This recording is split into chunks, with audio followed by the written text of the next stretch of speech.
Hola a todos, ¿cómo están? Y sí, estamos viviendo un momento especial.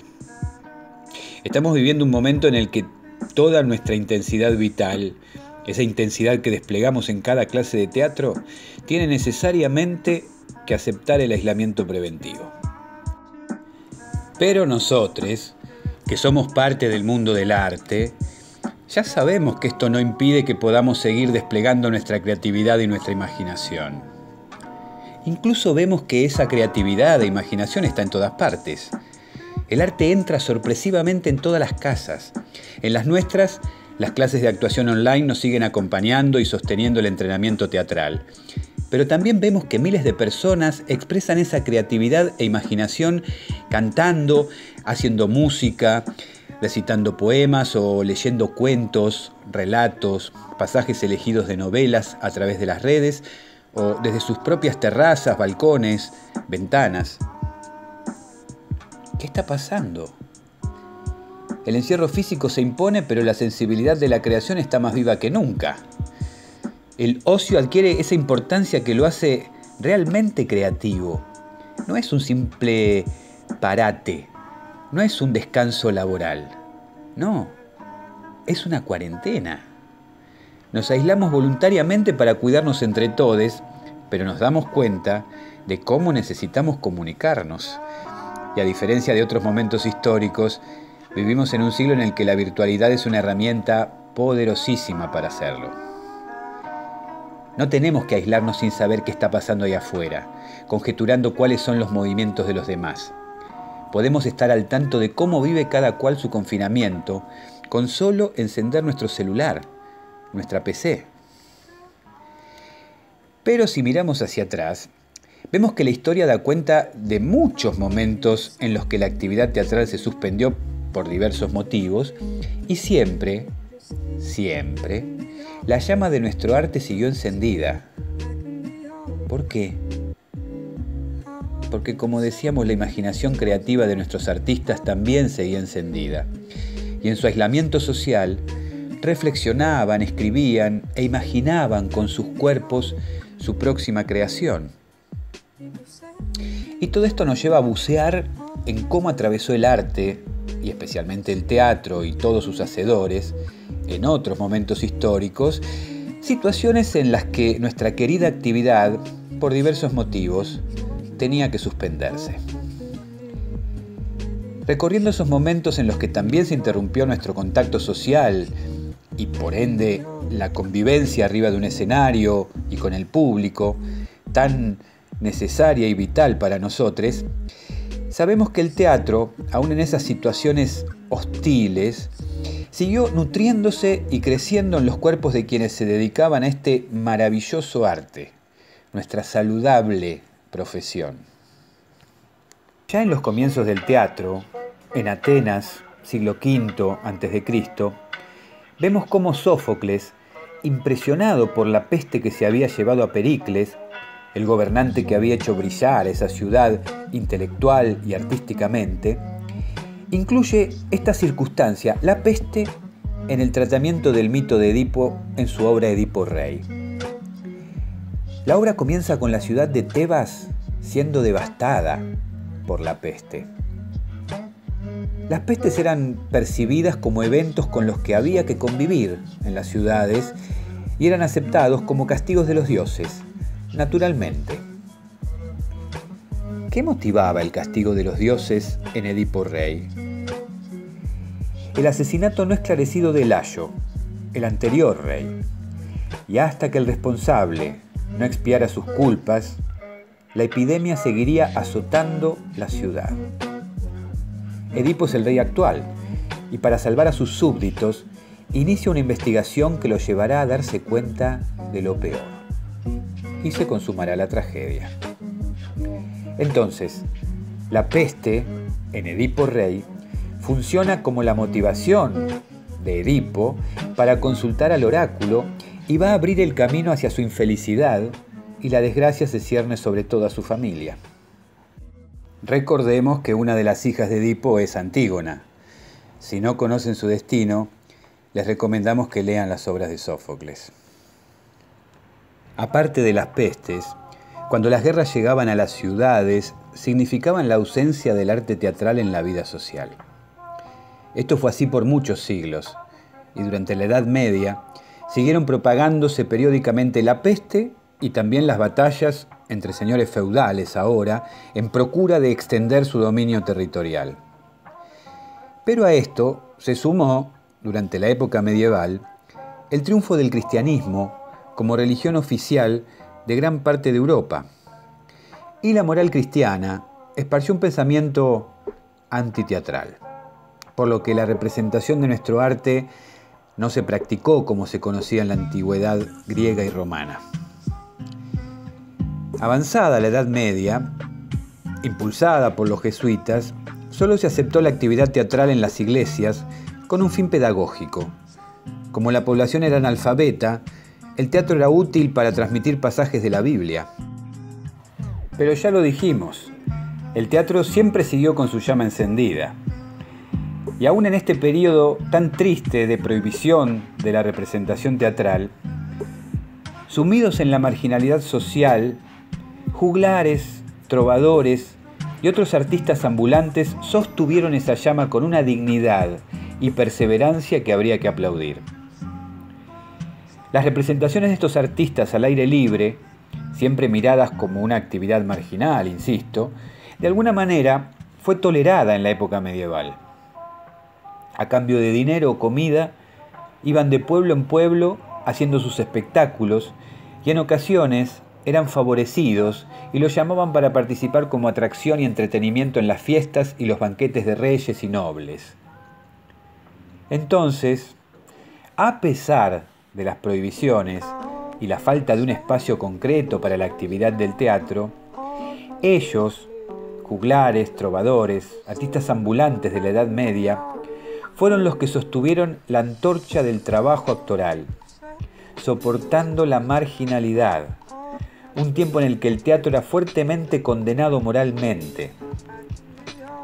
Recordemos, por ejemplo, que San Agustín escribe en La Ciudad de Dios que lamenta la similitud entre la acción de la peste que mata sin destruir órganos y el teatro, que sin matar provoca en el espíritu no ya de un individuo, sino de todo un pueblo, las más misteriosas alteraciones. Es acertado esto, solo que hoy, lejos de condenarlo, lo celebramos. Pero volvamos a los escritores y a las pestes. Muchas veces el ser humano tiene la necesidad, a veces inconsciente, de contar historias que lo aparten de una realidad hostil. Esto le ocurrió al escritor humanista italiano Giovanni Boccaccio. Durante la gran peste negra del siglo XIV, imagina a 10 jóvenes burgueses que deciden aislarse juntos en el campo durante 10 días y acuerdan una rutina. Cada uno va a contar una historia sobre un tema establecido para cada día.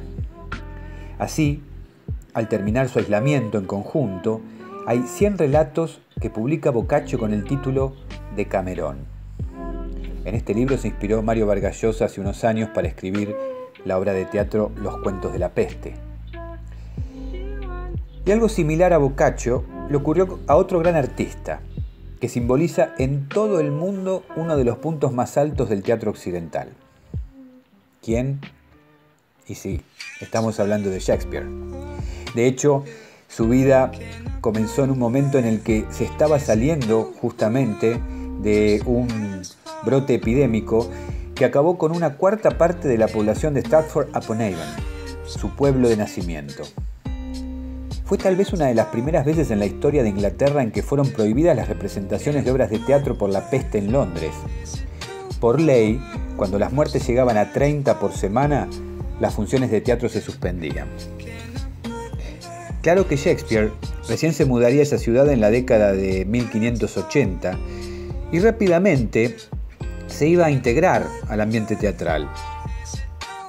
Allí descubrió, seguramente, que para los integrantes de ese ambiente, en Londres, la peste bubónica era un riesgo no solo existencial, sino también profesional.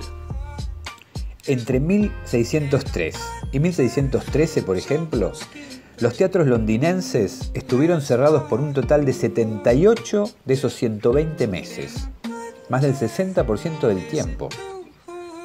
Tenemos que agradecer vivir en un siglo en el que, a pesar de todo, existe una mayor conciencia de hábitos saludables y la actividad teatral se puede sostener por largos periodos, ¿no es cierto? El brote de 1603 fue el más grave en Inglaterra desde la peste negra del siglo XIV en Europa. Y a Shakespeare, ya un dramaturgo consagrado, aparte de actor profesional y accionista del teatro de Globe, no le quedaba otra que salir de la ciudad en gira, tratando de llegar antes que la peste a los pueblos del interior de Inglaterra. O, como Boccaccio, podría dedicarse a su gran pasión, escribir. La cuarentena duró bastante, parece, tanto como para que escribiera 3 obras enormes: Rey Lear, Marco Antonio y Cleopatra y Macbeth. Estaría bueno que las lean y rastreen en las obras las metáforas que están basadas en la enfermedad. En Macbeth podemos encontrar la famosa escena en la que su esposa, Lady Macbeth, trata de limpiar su conciencia por su participación en el asesinato del rey Duncan, intentando sacarse las manchas de sangre que solo ella ve en sus manos. Hoy, la Shakespeare Theatre Company de Londres tuitea el conocido póster de la Organización Mundial de la Salud para el correcto lavado de manos con sus palabras. Así podremos protegernos del virus diciendo mientras nos aseamos a fondo: Fuera, mancha maldita. Fuera, te digo. 1, 2 y bien. Ya es hora de hacerlo. El infierno es sombrío. Vergüenza, mi señor. Vergüenza. ¿Un soldado con miedo? ¿Por qué temer que se sepa cuando nadie puede pedir al poder que ostentamos que rinda cuentas? ¿Quién hubiera pensado que el viejo tuviera tanta sangre?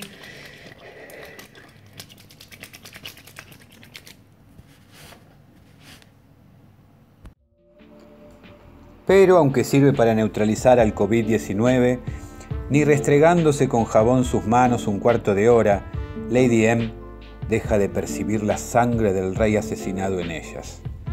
No logra quitarse el sentimiento de culpa.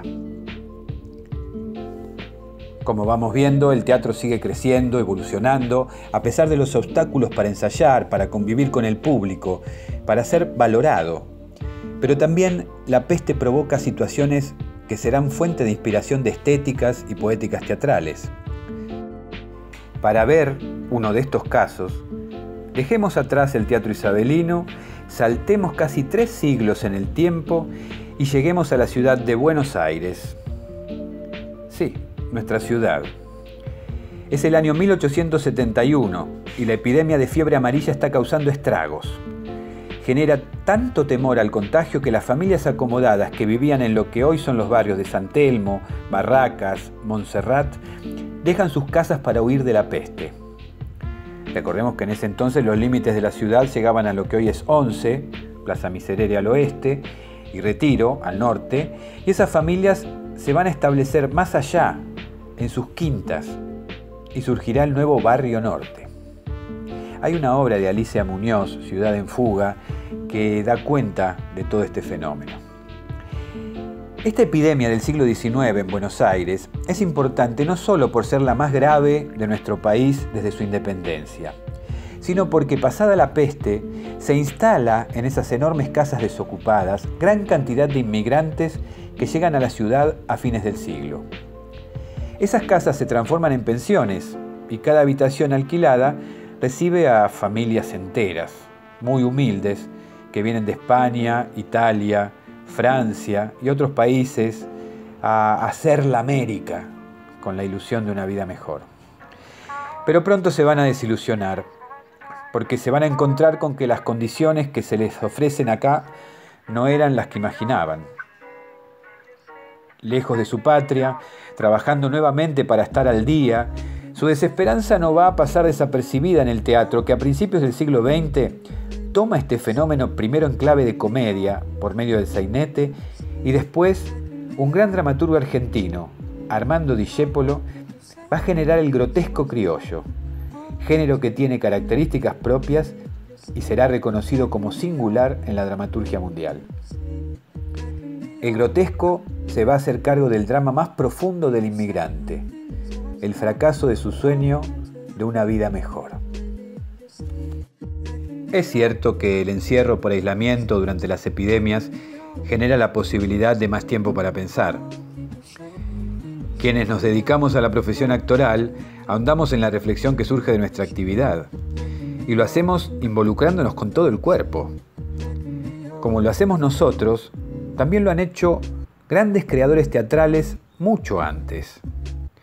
Así, por ejemplo, el teatro y la peste se unen también en las originales reflexiones de un artista único, Antonin Artaud. En el prólogo al teatro y su doble, hace poco más de 80 años, Artaud lanza una comparación perturbadora, como todo su arte y su vida. El teatro como la peste es una crisis que desemboca en la muerte o en la curación. Artaud propone un teatro que afecte a la sensibilidad profunda e íntima del yo, provocando una epidemia que politice la vida. Una verdadera pieza de teatro perturba el reposo de los sentidos, libera al inconsciente reprimido, incita una especie de rebelión e impone a la comunidad una actitud heroica y difícil. Ante todo, al igual que la peste, el teatro sería un delirio y es contagioso. Comparar el proceso de la peste con la gestación del teatro puede parecer una locura, pero es Antonin Artaud quien hace el acercamiento. Lo que busca Artaud es devolverle al lenguaje del teatro la antigua eficacia mística que una vez tuvo la fuerza de encantar a los hombres. Otro pensador que surge después de un largo periodo de interrupciones de actividad teatral, la Segunda Guerra Mundial, es Albert Camus. Él es el autor precisamente de una novela llamada La Peste, muy recordada y leída en estos momentos, y también es dramaturgo. Busquen sus obras, les recomiendo El malentendido. Camus va a escribir un ensayo llamado El mito de Sísifo, en el que, en ese momento de pesimismo, lleno de desesperanza, descarga su idea del sinsentido de la vida, del absurdo de la existencia humana. Por su influencia, y a pesar del aire pesimista de la época, el teatro siguió creciendo y derivó en nuevas poéticas. Va a surgir el llamado teatro del absurdo. En él se lucen Beckett, Ionesco y otros autores teatrales, dando cuenta de esa mirada carente de confianza en el futuro del hombre y especialmente en todos los discursos. Pero hay un dato interesante. Para Camus, hay tres tipos de seres humanos cuyas existencias, por un momento al menos, adquieren un sentido. Y uno de esos tipos es el actor, la actriz. Durante su representación, porque el sentido de las acciones de su personaje lo abarca por completo y llena su existencia durante la obra. Nosotros, gracias a nuestra profesión, quedamos a salvo de una vida carente de sentido, al menos durante la expresión de nuestro arte. Y es que para el actor y la actriz, nuestro cuerpo lo sabe, el sentido de su existencia profesional se alcanza arriba del escenario, más allá de la reflexión filosófica de Camus a la que podemos adherir o no. Y en el caso de muchos actores y actrices, existieron a lo largo de los siglos prohibiciones de todo tipo para subirse al escenario, incluso después del largo periodo de la Edad Media que señalamos. El caso de los regímenes autoritarios es evidente, y en Argentina, nunca nos vamos a cansar de recordarlo, esto ocurrió llegando a extremos fatales durante la última dictadura que devastó a la Argentina entre 1976 y 1983, como es bien conocido. Y ocurrió lo que pasa siempre en estas circunstancias. Existió la representación teatral oficial y comercial, pero por supuesto controlada fuertemente por los censores. Muchos artistas comprometidos políticamente fueron censurados e incluso perseguidos. Su arte era incómodo para un poder de facto que venía a imponer una ideología concreta. Hubo actores y actrices que tuvieron que exiliarse, con todo el dolor que eso conlleva, y otros que se recluyeron en sus casas porque su palabra era silenciada. Pero muchos, alejados del centro del arte teatral y movidos por un deseo de expresión que si no se llevaba a la práctica los transgredía como artistas y como personas, abrieron sus espacios, algunos en sus viviendas propias, generando un circuito alternativo de salas chicas con pocos espectadores que los acompañaron y podían disfrutar de su arte, y que aún hoy sigue creciendo. Y esa necesidad de cada artista de seguir expresándose se enfrentaba, en la medida de sus posibilidades, con la ideología de los sectores que sostenían al gobierno de facto, que usaban todos los medios a su disposición para comunicar con éxito a la sociedad una concepción asociada a la idea de peste. Quienes estaban comprometidos con ideas políticas contrarias al modelo que venían a imponer, estaban infectados y había que tenerlos alejados, ocultos, había que hacerlos desaparecer. Así, bajo este concepto de salubridad pública, quienes se oponían a viva voz eran apestados sociales, a quienes, como en la antigüedad los leprosos, debían tenerse por todos los medios, fuera de la ciudad, para que no contagiaran, en este caso, sus ideas. Pero el teatro desde el comienzo del realismo es un arte que cuestiona y confronta la realidad, por lo que la censura practicada por la última dictadura argentina era muy fuerte. A pesar de eso, o tal vez por eso, los casi nulos estrenos de textos nuevos de autores nacionales que hablaran de este presente oscuro impulsaron en 1981 la unión de dramaturgos, directores, actores, escenógrafos, iluminadores, vestuaristas, en fin, teatristas en general, comprometidos con un teatro nacional a enfrentar la censura y organizar un ciclo que fue valiente, creativo y de resistencia. Teatro Abierto. Este ciclo no se hubiera podido realizar sin la unión de todos estos teatristas independientes, ya que el público acompañó intensamente la iniciativa, demostrando que el teatro puede hacer oír el descontento de amplios sectores de la sociedad a través de sus creaciones. Así, y a pesar de que el Teatro Picadero, lugar de realización del evento, sufrió un incendio ordenado en las sombras por el gobierno militar, que lo dejó inoperante, el ciclo continuó en el Tabarís. El teatro se ubicó a la vanguardia de la lucha desde el arte contra el régimen de facto, y la democracia volvería 2 años después. Hoy, ya lejos de ese tiempo nefasto, estamos atravesados por esta pandemia, una peste real que nos tiene aislados, cada uno en su encierro voluntario y preventivo. La creatividad y el deseo de expresión están intactos y siguen creciendo en el confinamiento porque no tienen límites y están esperando el espacio vacío de la escena para seguir desarrollándose. Por eso, lo mejor que podemos hacer para cuando concluya esta cuarentena es seguir entrenándonos artísticamente. Porque la historia nos cuenta que toda epidemia tiene su fin y que en ese momento salimos siempre a festejar el triunfo de la vida. Vamos a estar nuevamente mirándonos a los ojos, sin el brillo de las pantallas, con el aire de por medio, renovados por esta experiencia colectiva y de crecimiento personal, y nosotros expresando y celebrando nuestro arte vital y nuestra vida artística desde todos los lugares que nos propongamos. Y va a ser, nuevamente, el momento del teatro.